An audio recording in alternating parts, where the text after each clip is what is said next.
আরজিকর কাণ্ডের প্রতিবাদে অধীর রঞ্জন চৌধুরীর মিছিলে অনুমতি দিল আদালত। আপনারা জানেন অধীর রঞ্জন চৌধুরী আরজিকর কাণ্ডের প্রতিবাদে মিছিল করতে চেয়েছিলেন এবং সেই কারণে আদালতের দ্বারস্থ হন তিনি। সেই মিছিলে অনুমতি দিল আদালত। কাল কলেজ স্কোয়ার থেকে শ্যামবাজার পর্যন্ত মিছিলে অনুমতি। পুলিশের অনুমতি না পাওয়াতেই হাইকোর্টের দ্বারস্থ হন অধীর রঞ্জন চৌধুরী। অধীর রঞ্জন চৌধুরীর আবেদনে সাড়া, মিছিলে অনুমতি বিচারপতি রাজশ্রী ভরদ্বাজের।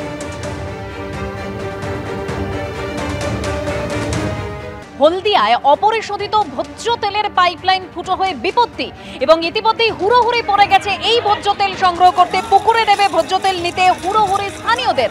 যে ছবি আপনারা দেখতে পাচ্ছেন, যদিও কর্তৃপক্ষ দাবি করছে যে দুষ্কৃতীরা তেল চুরি করতে পাইপ ফুটো করে দিয়েছে। আমি সংস্থার পাইপ পেটে, কোম্পানির পাইপ পেটে ক্রুড অয়েল বেরিয়ে এসেছে। মানুষজন সবাই তেল সংগ্রহ করছে কীভাবে ছাঁকুনি দিয়ে, দেখুন ছাঁকুনির মতো কাপড় দিয়ে বা বিভিন্ন রকম কাপড়ে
আরজিকর কাণ্ডের জের আইএমএ থেকে সাসপেন্ড করা হলো সন্দীপ ঘোষকে।